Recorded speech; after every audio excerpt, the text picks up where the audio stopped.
ಹರಿಕುಲ ಕಂಠೀರವ ರಾಜಕುಲ ತುಂಗ ಭೃಂಗ ವಿಹಾರ ಸುರಹಂಸ ಮಾನಸೋದ್ಭವ ಗಂಭೀರ ದಕ್ಷ ರಾಜೇಂದ್ರ ವೀರ ದಕ್ಷ ರಾಜೇಂದ್ರ ವಿಜಯಮವ ವಿಜಯಮವ ವಿಜಯಮವ. ನವಶಕ್ತಿಗಳ ಭ್ರೂಳದಯ ಭವ್ಯ ಪವನ ಭಂಡಾರದಂತೆ ಬ್ರಹ್ಮಾಂಡವರೇ ಸೃಷ್ಟಿಸಿದ ದುರಧೀರ ದಕ್ಷೇಂದ್ರನಿಗೆ ಸುರಸತ್ರದುಲ್ ಪ್ರಭಂಜನ ಜುಂಜಾದಕ್ಕೆ ಸಿಲುಕಿದ ಹೊಸುಳುಗಳಂತೆ ಯಕ್ಷಸುರ ಗಂಧರ್ವರೇ ದಕ್ಷಲೋಕದಲ್ಲಿ ಬೃಹಸಿಗಳಂತೆ ಹರಿದಾಡುತ್ತಿರುವಾಗ ದೂರ್ತರ ಯಜ್ಞ ವಿಜಯನಾಮ ದಕ್ಷೇಂದ್ರನಿಗೆ ಸುರಸತ್ರದುಲ್ ಪ್ರಭಂಜನ ಭಯಂಕರವಾದ ಕಾರ್ಮುಗದ ಗರ್ಜನೆಯಂತೆ ಹೊರಬೇರುತ್ತಿರುವ ಅಪ್ರಥಮ ಚಲನಾಂಕಮಲ್ಲನಿಗೆ ಸುರಸತ್ರದುಲ್ ಪ್ರಭಂಜನ ಈಂ ದಕ್ಷೇಂದ್ರ ದರ್ಶಿರ್ಪನೀಕರಯೋ ಕಾಲವೈರವಿಯ ಉರಿಜ್ವೋಲಯಂ ಬರ್ಬರ ದೀಪಗಳೇಳಂ ಸುತ್ತಿರ್ಪದೋ ಪಾತಾಳ ಶೇಷನಾಗಂ ವಿಜಯಲಕ್ಷ್ಮಿಯಂ ಕರದರ್ಶಿರ್ಪ ದುರಧೀರ ದಕ್ಷೇಂದ್ರನಿಗೆ ಸುರಸತ್ರದುಲ್ ಪ್ರಭಂಜನ.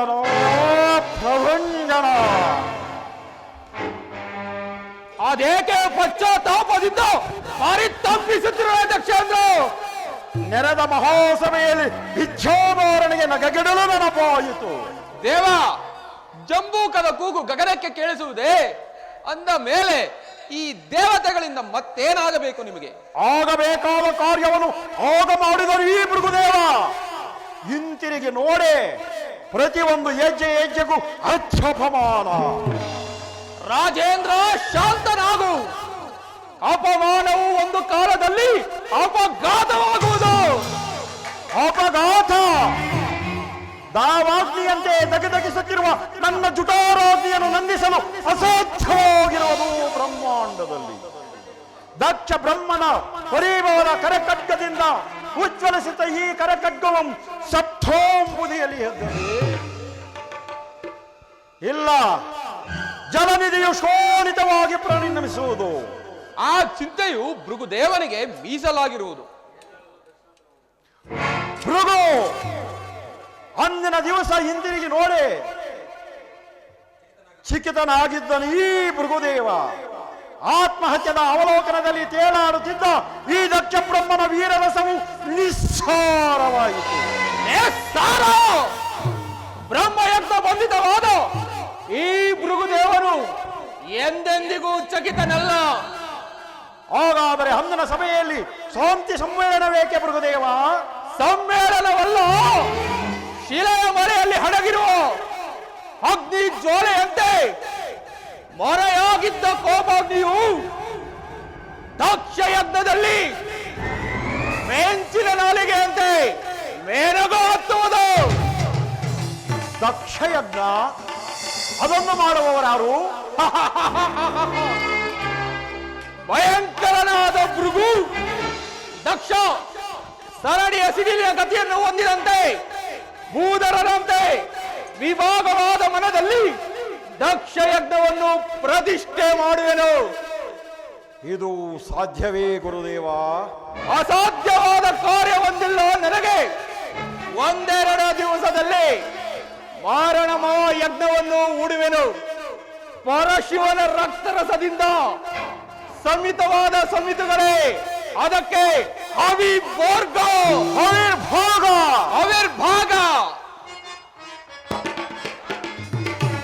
ಸಭಾಂಗಣದಿ ಭಯವನಾಂತು ದಗದಗಿಸೆ, ಸಭಾ ಭುವಿ ಭಯ ದಗದಗಿಸೆ.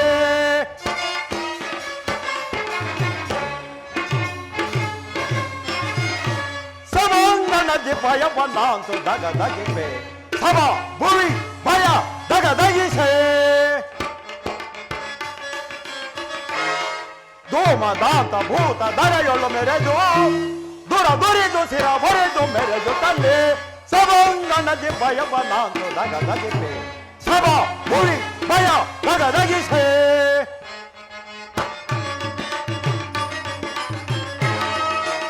ಮನಸ್ಸಿನ ವಿಕಚಿತ ಪರಿಭವ ವಿಪರೀತ ಭುವಿಯ ದಹಿಸಿ ಬೆರೆವೇ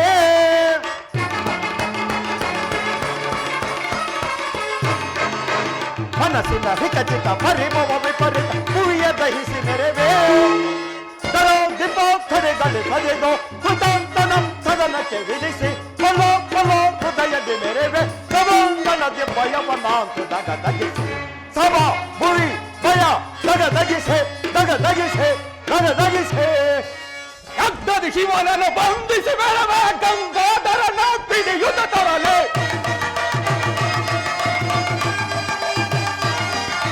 ಯಜ್ಞದ ಶಿವನನ್ನು ಬಂಧಿಸಿ ಬೆಳವೆ ಗಂಗಾಧರನ ಪಿಡಿಯುತ ತರಲೆ ಗುರುದೇವ ಶೂಲಪಾಣಿಯ ಹುಡ್ಡವ ತರೆದು ಶೂಲಪಾಣಿಯ ಹುಡ್ಡವ ತರೆದು ಜಟಾ ಸುಡುತ್ತನ ತಡೆಯುತ ಬೇಡಿತು ಸಭಾ ಬೆಳದಿ ಭಯವನಾಂತು ದಗದಗಿಪೆ ಸಭಾ ಭುವಿ ಭಯ ದಗದಗಿಪೆ ಕಳರನ್ನು ಪಿಡಿಯುತ್ತೆ ಚಂಡ ಬಂಡರನ್ನು ತರದಿಂದ ಪಿಡಿಯುತ್ತಲೇ ಗುರುದೇವ ಯಕ್ಷ ಬ್ರಹ್ಮ ಕರನನ್ನು ಪಿಡಿಯುತ್ತೆ ಚಂಡ ಬಂಡರನ್ನು ತರದಿಂದ ಪಿಡಿಯುತ್ತಲೇ ಪದಾಂಧರ ತಡೆಯುತ್ತ ಪಿಡಿದು ವಿಭಾಗಿಸಿ ಅರುಜದಿಂದ ಬಲ ಬಲ ಬಲಯುತ ನೆನೆತೆ ಸಭಾಂಗಣದಿ ಭಯವನಾಂತು ದಗದಗಿಸೆ ಸಭಾ ಭುವಿ ಭಯ ದಗದಗಿಸೆ ದಗದಗಿಸೆ ದಗದಗಿಸೆ ಕೃತವಾ ನಾ ನಡೆಸಿ ದೊಡ್ಡುವೆ ದೊರೆ ದಗದಗಿಸಿ ಮೇರವೆ ಕೃತವಾ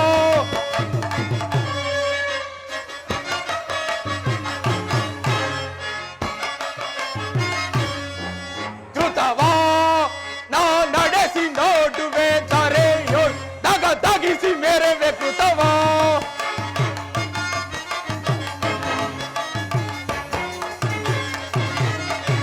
ಜಟದಾರದ ಜಗತ್ ಭಯಗಳು ವಿಹಾರ ವಿರೋಧ ವಿಡಂಬನೋ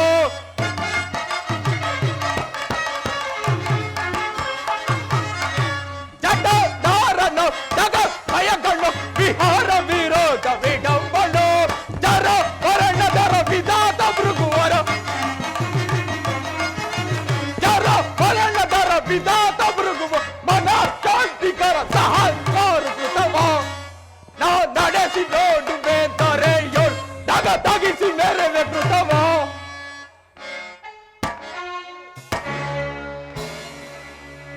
ನನ್ನ ಆಶ್ರಮಕ್ಕೆ ಮುಕುಂದನೊಡನೆ ಬಂದ ಪರಶುವನು ಮುಕುಂದನಿಗೆ ಪ್ರೇರೇಪಿಸಿ ನನ್ನ ಹಂಗಾಲಿನ ನೇತ್ರವನ್ನು ಗಿಳಿಸಿದರು.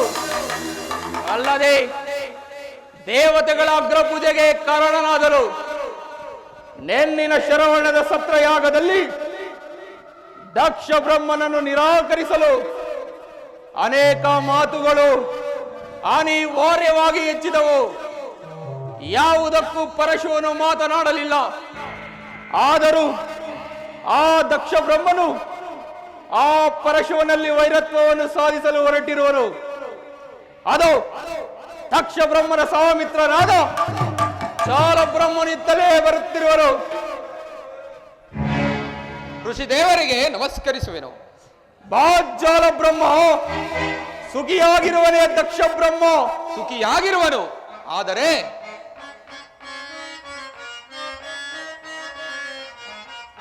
ಭೃಗುದೇವ ಪತಿ ಕರೆಸು ಬೃಂದಾರ ವೈರವನೋ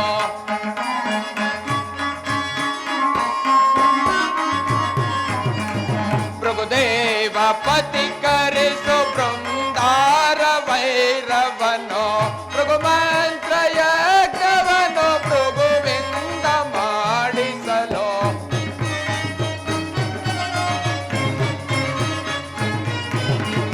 ಭೃಗುಮಂತ್ರ ಯಜ್ಞವನು ಭೃಗುವಿಂದ ಮಾಡಿಸಲು ಭೃಗುದೇವ ಪತಿ ಕರೆಸೋ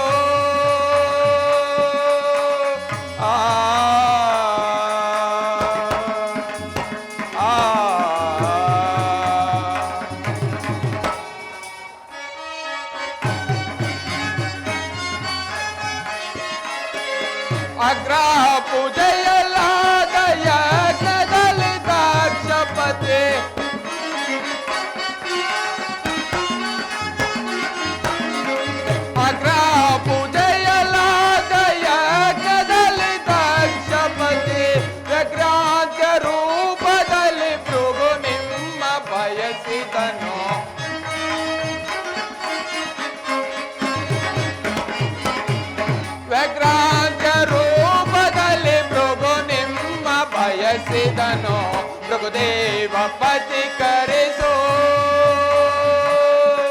ಆ ಆ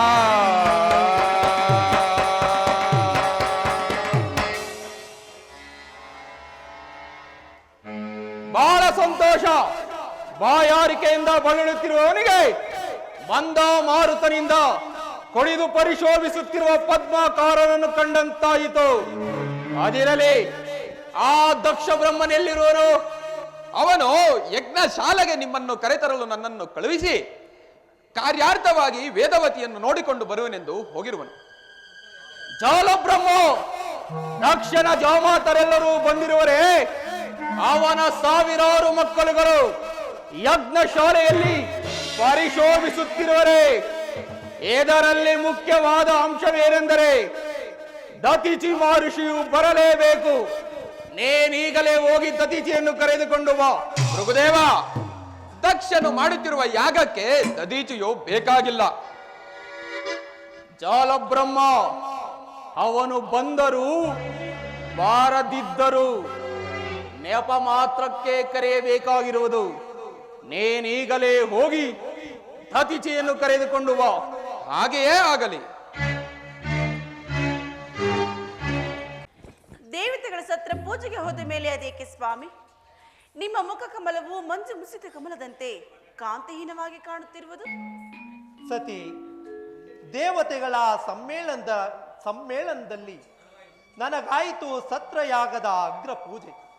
ಅಲ್ಲದೆ ನನ್ನ ಪಾದೋದಕದ ಪ್ರಸಾದದಿಂದ ಧನ್ಯರಾದರ ಕುಲ ಗಂಧರ್ವ ಕೋಟಿಗಳು. ಅಲ್ಲದೆ ಆ ಪುಣ್ಯ ಪವಿತ್ರವಾದ ಪುಣ್ಯ ಪುರುಷರ ಮಧ್ಯದಲ್ಲಿ ಅನೇಕ ದುರಂತಗಳು ನಡೆದವು ದೇವಿ. ಆ ದುರಂತ ಘಟನೆ ಕೇಳಲು ನನ್ನ ಮನಸ್ಸು ಮಾರ್ಗದ ಮಹಾದೇವ. ಅದನ್ನು ವಿಚಾರಿಸು ನಂದೀಶ ಭಕ್ತನಲ್ಲಿ. ನಂದೀಶ್ವರ, ನೀ ಹೇಳು ಕಂದ, ಶರವಣ ನಡೆದ ದುರ್ಘಟನೆಗಳನ್ನು. ಅದನ್ನು ಕೇಳಬಾರದು. ಕೇಳಿದರೆ ಸರ್ವೇಶನ ಧರ್ಮಪತ್ನಿಯು ಮರುಗುವಂತಾಗುವುದು. ನಂದೀಶ್ವರ, ನನ್ನ ಮನ ಮರುವುದಕ್ಕೆ ಮಹಾದೇವನ ಮುಖದ ಕಾಂತಿಗೆ ಕಾರಣವಾದದ್ದು. ಮರೆಮಾಚಬೇಡ ಕಂದ. ನನ್ನ ಪತಿಗಾದ ಮರುಕ ಯಾರ್ದು ನಡೆಯಿತು, ಬೇಗ ಹೇಳು. ಆದಿಶಕ್ತಿಯ ಅಂದವಾದ ಮುಖವು ಕಾಂತಿಗುಂದಿದೆ ಅಂದರೆ ಏನು ತಾಯಿ? ಸಬೇಶ್ವರ, ಕೈ ಕಂಕಣ ನೋಡುವುದಕ್ಕೆ ಕನ್ನಡಿ ಬೇಕೆ? ಪತಿಯ ಮುಖವನ್ನು ನೋಡ್ತಿದ್ದರೆ ಮರುಕವಾಗುತ್ತಿರುವುದು. ಬೇಗ ಹೇಳು ಕಂದ. ದೇವಿ, ಸೂರ್ಯನ ಕಿರಣಗಳು ಸೋಂಕಿದರೆ ಕ್ಷಣ ಮಾತ್ರದಲ್ಲಿ ನಾಶವಾಗುವ ಮಂಜುವನೆಗಳು ಮುಸುಕಿದೊಡನೆ ತಾವರಿಗೆ ಭಂಗವೇ? ನಿಧಾನಿಸು ನಂದೀಶ್ವರ. ಕುಬೇರನ ಕೊಳದಲ್ಲಿರುವ ತಾವರೆಯಾದರೇನು, ಕಾಲಗತಿಯಲ್ಲಿ ಕಂದಿ ಹಾಳಾಗುವುದು. ಕೇಳಿದೆ ನಂದೀಶ್ವರ, ಪರಶುವಿನ ಪವಿತ್ರವಾದ ಮನಸ್ಸಿಗೆ ಶಾಂತಿ ಇಲ್ಲ. ಕಾಡಿನಲ್ಲಿ ಬೆಳೆದ ಹುಲ್ಲು ಬಲಹೀನವಾಗಿದ್ದರೆ ಹೊಟ್ಟಾಗಿ ಸೇರಿ ಅಗ್ಗವಾಗಿ ಆನೆಯನ್ನೇ ಕಟ್ಟಬಹುದು. ಪರಾಶಕ್ತಿ ಬಲಹೀನವಾದ ಮದಮುಖರು ಮಹತ್ತರವಾದ ಮಹಾದೇವನನ್ನು ಮನಕಾಂಕ್ಷೆಯಿಂದ ನೋಡಲಿಲ್ಲ ದೇವಿ. ನಂದೀಶ್ವರ, ಅದಾವ ಮದಮುಖರು ನನ್ನ ಪತಿಗೆ ಬೇಸರ ಉಂಟು ಮಾಡಿದರು. ಭವಾನಿ, ಹಸಿವು ಬಾಯಾರಿಕೆಯನ್ನು ನಿವಾರಿಸಿಕೊಳ್ಳಲು ಯೋಗ್ಯವಾದ ಜಲದಲ್ಲಿ ಮೊಸಳೆಗಳು ವಾಸಿಸುವಂತೆ ಆ ಪುಣ್ಯ ಸೂತ್ರಯಾಗವು ಮದಮುಖರಿಗೆ ಮನೆ ಆಯಿತು. ಭಕ್ತ ಶಿಖಾಮಣಿ, ಅದನ್ನು ಹೇಳಬಾರದು ಕೈಲಾಸವಾಣಿಯ ಸಮ್ಮುಖದಲ್ಲಿ. ಅದೇಕೆ ಪತಿದೇವ? ಅದನ್ನು ಕೇಳಿದರೆ ಪ್ರಮಾದವಾದೀತು ಸತಿ. ಅದು ನಿನಗೆ ಮುಂದೆ ಗೊತ್ತಾಗುವುದು.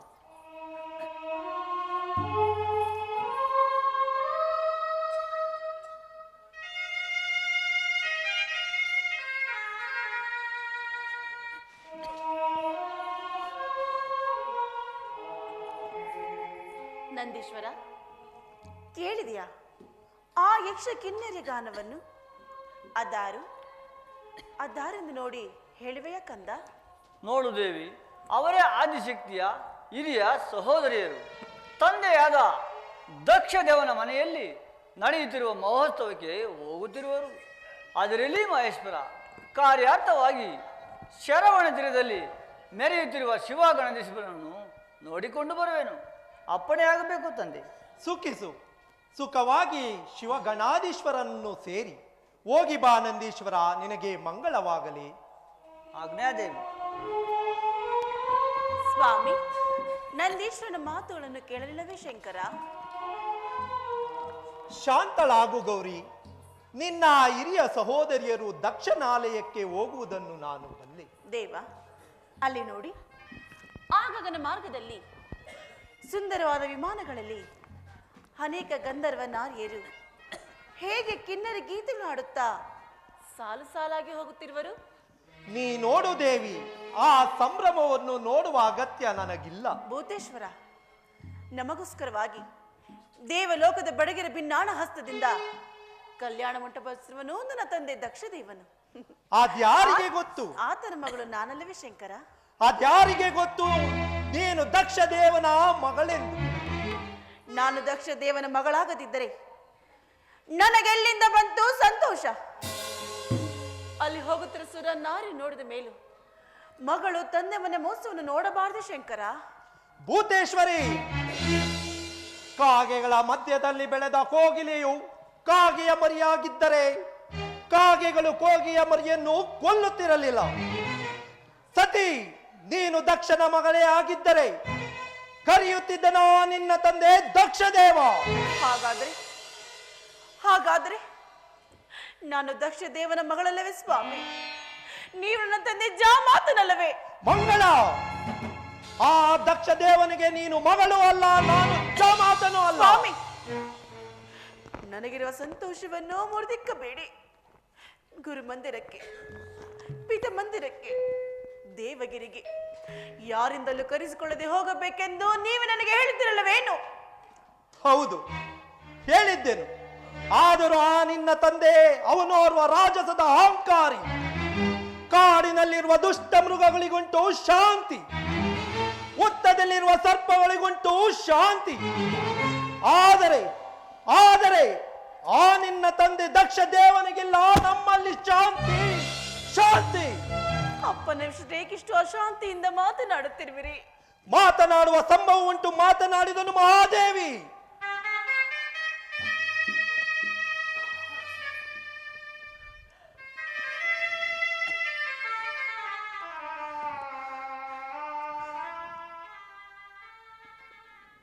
ಮರುಗೊಳಿಸಿ ಕರೆಯುತ್ತಿದೆ ಮತ್ತೊಂದು ನಾದ. ಆ ಕಿನ್ನರ ಕೈ ಬುರುಡೆಗೆ ಇದ್ದವು. ನನ್ನ ಮನಸ್ಸು ದಕ್ಷ ಲೋಕದ ಕಡೆ ಸೆಳೆಯುತ್ತಿರುವುದು. ಅದು ಗೀತವಲ್ಲ, ನಿನ್ನ ಆತ್ಮವನ್ನು ಸುತ್ತುಗಟ್ಟಿ ಸೆಳೆಯುತ್ತಿರುವ ಕಾಳ ಪಾಶ. ಯಾವ ಪಾಶವಾದರೇನು? ತಂದೆ ಮನೆ ಎಂದರೆ ಚಿಕ್ಕದಲ್ಲಿ ಬೆಳೆದ ನಿವಾಸ. ಹೆಣ್ಣು ಮಕ್ಕಳಿಗೆ ಎದರಿಗಿಂತ ಪ್ರಿಯವಾದ ಸ್ಥಳವಿಲ್ಲ. ಆದ್ದರಿಂದ ನನ್ನ ಅಪ್ಪನ ಮನೆಗೆ ಹೋಗಲೇಬೇಕು ಸ್ವಾಮಿ. ಹಠ ಬೇಡ ಸತಿ. ನಮ್ಮಲ್ಲಿ ವಿರೋಧವು ಅಪಾರವಾಗಿರುವುದು ಆ ನಿನ್ನ ತಂದೆ ದಕ್ಷ ದೇವನಿಗೆ. ತಾನೇ ಹಾಕಿದ ಮಟ್ಟಿಯನ್ನು ತಿನ್ನುವ ಕ್ರೂರ ಸರ್ಪದಂತೆ ನನ್ನನ್ನು ಜಾಮಾತನೆಂದು ತಿಳಿಯದೆ ಋತ ವೈರತ್ವವನ್ನು ಗಳಿಸಿರುವನು ಆ ನಿನ್ನ ತಂದೆ ದಕ್ಷ ದೇವ. ಆಹಾ, ಇದನ್ನು ಕಳಿಸಬಾರದು. ಹಾಡುತ್ತಿರುವ ಬೈಲಾಂಡ ಬರೆದ ಮಾತುಗಳು. ನನ್ನ ತಂದೆಗೆ ನಿಮ್ಮಲ್ಲಿ ಅಪಾರ ಪ್ರೇಮವಿದೆ ಸ್ವಾಮಿ. ರಾಜೇಶ್ವರಿ, ಇದುವರೆಗೂ ನಿನ್ನ ಮನ ನೋಯಬಾರದೆಂದು ನಿಧಾನಿಸಿದೆನು. ಕೇಳು, ನಿನ್ನೆಯ ಸತ್ರಯಾಗ ಸಮಾರಂಭದಲ್ಲಿ ಮನ ಬದಲಾಯಿತು ಆ ನಿನ್ನ ತಂದೆ ದಕ್ಷ ದೇವರಿಗೆ. ಏನು ಸ್ವಾಮಿ, ಮನ ಬದಲಾಯಿತೆ? ಅಲ್ಲಿ ಮಗಾದ ಅಗ್ರ ಪೂಜೆ ನೋಡಿ ನನ್ನ ತಂದೆ ದಕ್ಷ ದೇವನು ಸಂತೋಷ ಪಡಲಿಲ್ಲವೇ? ಏನು ಸಂತೋಷ ಪಟ್ಟನೆ ಆ ನಿನ್ನ ಜನಕ ದಕ್ಷ ದೇವ? ಬಹಳ ನಿಧಿಯನ್ನು ಬಳಸಿರುವ ಕಾಳಿಂಗ ಸರ್ಪದಂತೆ ಆ ನಿನ್ನ ತಂದೆ ದಕ್ಷ ದೇವನ ಜಿಜ್ಞಾಸೆಯು ಅವನ ಆತ್ಮವನ್ನು ಸುತ್ತುಗಟ್ಟಿ ನಿಷ್ಠೂರವಾದ ನಿರರ್ಥಕವಾದ ಚಂದ್ರಾರ್ಕದ ವೈರತ್ವದ ಮಾತನಾಡಿದನು. ದೇವಿ, ತಂದೆ ಮಾತಿಗೆ ಬೇಸರ ಪಡಬಾರದು ಭೂತೇಶ್ವರ. ಬಯಲಾಡಂಬರದ ಮಾತುಗಳಿಗೆ ಬೇಸರವೇಕೆ ಭೂತೇಶ್ವರಿ? ಬೆಂದಿತೊನ್ನಡಲು ಆ ಸತ್ರಯಾಗದ ಪುಣ್ಯ ಪುರುಷರ ಮಧ್ಯದಲ್ಲಿ ನನ್ನ ಬೆಂದಿಕ್ಕುವ ಸಮಿತುಗಳ ಅಗ್ನಿ ಜ್ವಾಲೆಯಂತೆ ನನ್ನನ್ನು ಹೊಗಳುತ್ತಿದ್ದ ದೇವ ಮುನಿಗಳ ಸುನಾದಕ್ಕೆ ಆ ನಿನ್ನ ತಂದೆ ದಕ್ಷ ದೇವನ ಕಠೋರವಾದ ವಿಷಮ ಜ್ವಾಲೆಗಳ ಮಾತುಗಳು ಉಕ್ಕಿ ಬರುತ್ತಿದ್ದ ಆ ಮಂಗಳಕರವಾದ ನಾದವನ್ನೇ ಮರೆಮಾಚಿಸಿತು ಸತಿ. ಭ್ರೂವಲ್ಲದೆ ಮತ್ಯಾರು ಅವನನ್ನು ಮಾತನಾಡಿಸಲಿಲ್ಲ.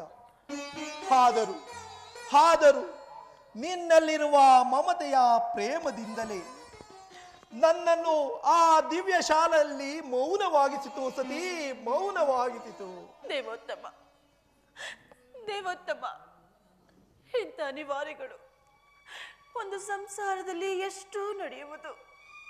ಅದನ್ನು ಬಾಂಧವ್ಯ ಮಮತೆಯಿಂದ ಸರಿಪಡಿಸಿಕೊಳ್ಳಬೇಕೇ ಹೊರತು ಈ ಜಗತ್ತಿನ ಸಂಸಾರ ಚಿಕ್ಕಡನಾದ ನೀನೇ ಹೀಗಾದ ಮೇಲೆ ಇತರ ಪಾಡೇನು ಶಂಕರ? ಸತಿ, ಯುದ್ಧ ರಂಗದಲ್ಲಿ ಹರಿತವಾದ ಶಸ್ತ್ರಾಸ್ತ್ರಗಳಿಂದ ಉಂಟಾದ ಗಾಯದ ನೋವನ್ನಾದರೂ ಸಹಿಸಬಹುದು. ಆದರೆ ನಿನ್ನ ತಂದೆ ದಕ್ಷ ದೇವನ ಮಾತೆಂಬ ಹರಿತವಾದ ಅಲಗು ನನ್ನೊಡಲನ್ನು ತಾಗಿ ಅದರಿಂದ ಉಂಟಾಗಿರುವ ನೋವನ್ನು ಸಹಿಸಲಾರದೆ ನನ್ನ ಉದರಾಣಿಯು ದಗ್ಗೆಂದು ಉರಿಯುತ್ತಿರುವುದು. ಅದನ್ನು ಅರಿತ ನಿನ್ನ ತಂದೆ ದಕ್ಷ ದೇವನು ಪಾಷಾಣ ಹೃದಯನಾಗಿ ತನ್ನ ಗುರುವಾದ ಬೃಹದೇವನನ್ನು ಸೇರಿ ಮಾರಣ ಮಹಾಯಜ್ಞವನ್ನು ಹೂಡಿ ನನ್ನನ್ನು ಕೊಲ್ಲಲು ಅಣಿ ಮಾಡುತ್ತಿರುವನು.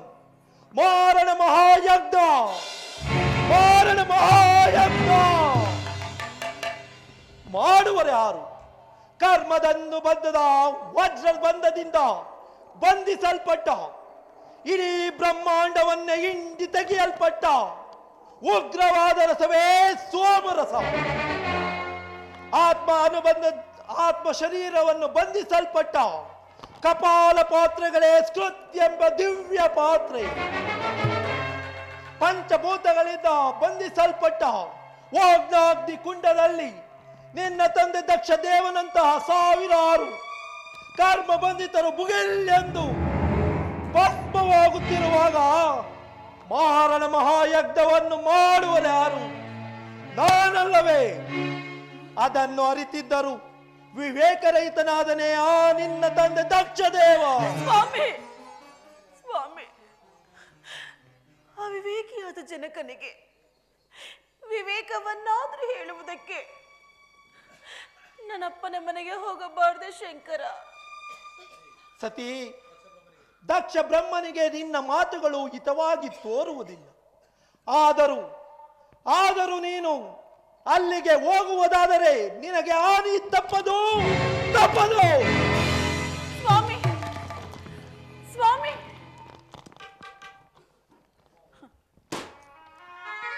ತಂದೆ ರಾಗಸ್ತ್ರೀನಂತೆ ತಾಯಾದ ವೇದಾವತಿ ಇಲ್ಲವೇ?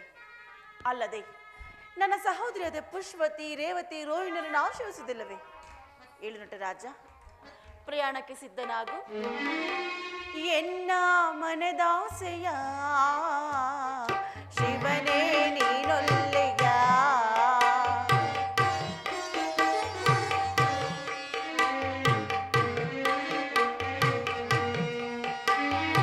ಎನ್ನ ಮನದಾಸೆಯ ಶಿವನೇ ನೀನೊಲ್ಲೆಯ. ಎನ್ನ ಭಾವ ಎನ್ನ ಜೀವ ನೀನೆವೋ ದೇವ. ಎನ್ನ ಮನದಾಸೆಯ ಶಿವನೇ ನೀನೊಲ್ಲೆಯ.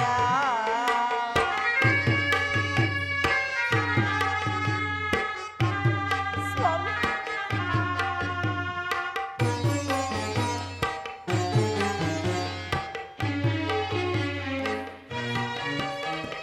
ಸಕಲ ಸುರ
ಮನದನ್ನ ಮಾನಿನೇ ಮನದಾಸನ ಮುನಿಸಿಲ್ಲದೆ ಮನ್ನಿಸು. ನಿನ್ನ ಧರ್ಮಪತ್ನಿಯಾದ ಈ ರಾಜರಾಜೇಶ್ವರಿಗೆ ದಕ್ಷಯಜ್ಞಕ್ಕೆ ಹೋಗುವ ಅವಕಾಶವನ್ನು ಕೊಡು. ಇದೋ ದೇವ, ನಿನಗೆ ನಮೋ ಎಂದು ನಮಿಸುವೆನು. ಮಹೇಶನ ರಾಣಿ ನೀನಂದು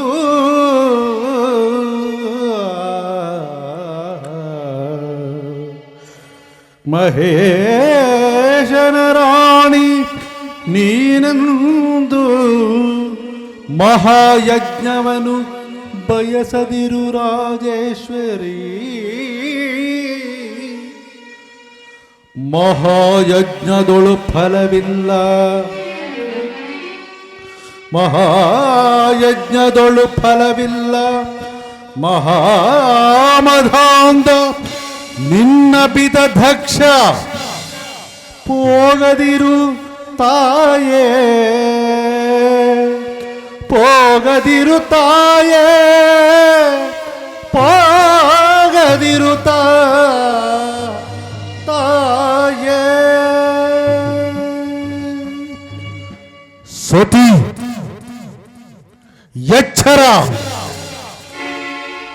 ನನ್ನ ಜೀವನ ಚಕ್ರ ಸೂತ್ರಧಾರನವರು ಅವನೇ, ಅವನೇ ಆಶೀರ್ವಾಣಿ ಹೇಳುತ್ತ ತಾಂಡವ ಮೂರ್ತಿ.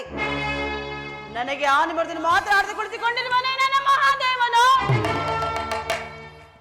ನನಗುಂಟೆ ಆನೆ ದಕ್ಷ ದೇವನಲ್ಲಿ ಅಥವಾ ಮತ್ತೊಬ್ಬ ದೇವನಲ್ಲಿ?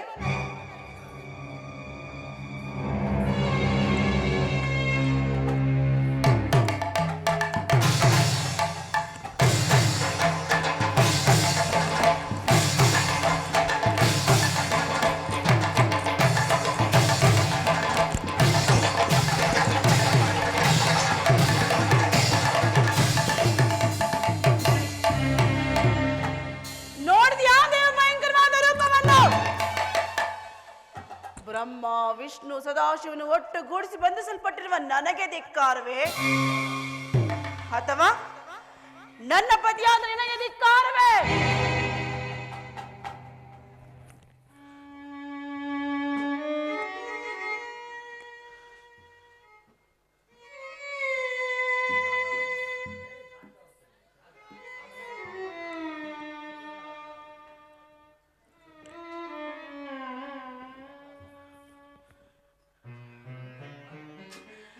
ಅನುಜ್ಞೆಯನ್ನು ಕೊಡು ಶಂಕರ, ಅನುಜ್ಞೆಯನ್ನು ಕೊಡು.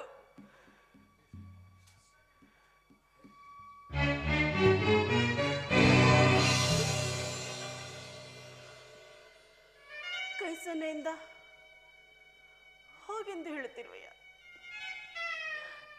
ಕೈ ಸನ್ನೆಗೆ ಕೈಲಾಸಪತಿ. ಇರಲಿ ಇರಲಿ, ಇದೇ ಆಶೀರ್ವಾದವೆಂದು ನಾನೀಗಲೇ ನನ್ನಪ್ಪ ದಕ್ಷಯಜ್ಞ ಸಮಾರಂಭಕ್ಕೆ ಹೊರಡುವೆನು. ಕಂದಾನಂದೀಶ್ವರ, ಆದಿಶಕ್ತಿಗೆ ನಮಸ್ಕರಿಸುವೆನು. ಅನಾದಿ ಭತ್ತ ಭೃಂಗಿ ಮೊದಲಾದ ಅಷ್ಟ ಮಹಾಕೋಟಿ ಗಣಾಧೀಶ್ವರನು ಈಗಲೇ ಬರಮಾಡು. ನಾನೀಗಲೇ ನನ್ನಪ್ಪ ದಕ್ಷಯಜ್ಞ ಸಮಾರಂಭಕ್ಕೆ ಹೊರಡುವೆನು. ಆಜ್ಞಾದೇವಿ.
ಪರಮೇಶ್ವರ,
ಮಾತನಾಡಿ.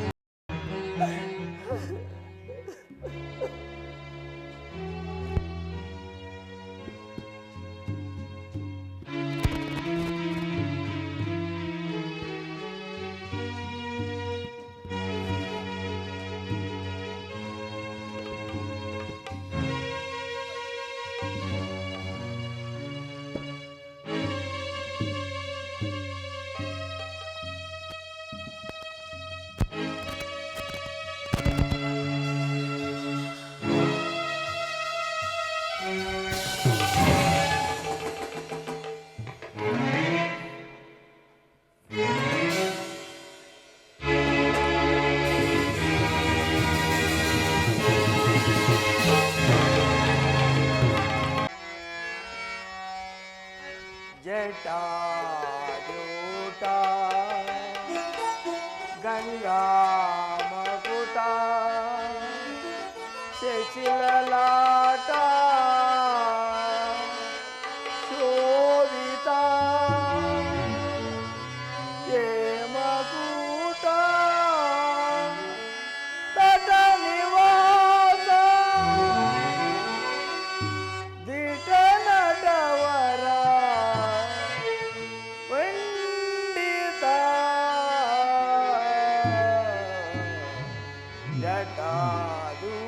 ಜಟಾದೂಟ ಮಹಾದೇವ ಮಹಾದೇವ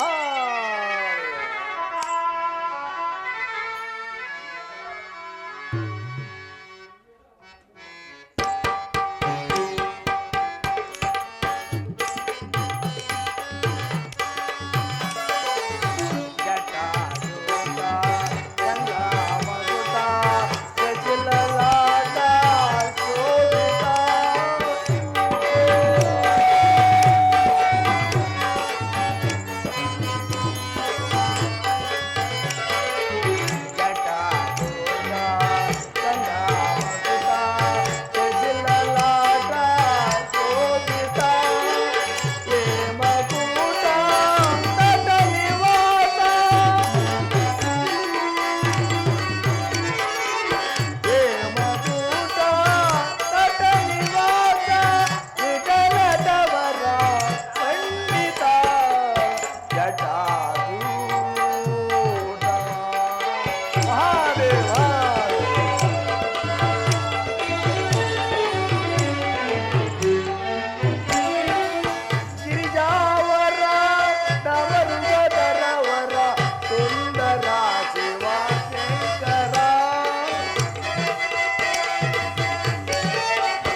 ಯಾಗದಲ್ಲಿ ಶಂಕರನನ್ನು ಧಿಕ್ಕರಿಸಿ ಮಾತನಾಡಿದ ದಕ್ಷಬ್ರಹ್ಮನು ಪರಮೇಶ್ವರನನ್ನು ಕೊಲ್ಲಲು ಈಗಾಗಲೇ ಭೃಗುದೇವನೊಡನೆ ಯಾಗಶಾಲೆಯನ್ನು ರಚಿಸಿರುವನು. ಆದರೆ ದೇವತೆಗಳನ್ನು ಒಟ್ಟಾಗಿ ಸೇರಿಸಬೇಕೆಂದು ಕುತಂತ್ರಗಳನ್ನು ಹೂಡಿ ವಿಷ್ಣುವೇ ಮೊದಲಾದ ದೇವತೆಗಳನ್ನು ಮತ್ತು ಶಿವಭಕ್ತ ಶಿರೋಮಣಿಯಾದ ದದೀಚಿ ಮಹರ್ಷಿಯನ್ನು ಸೇರಿಸಲು ತನ್ನ ಸಹಮಿತನಾದ ಜಾಲಬ್ರಹ್ಮನನ್ನು ಕಳಿಸಿರುವನು.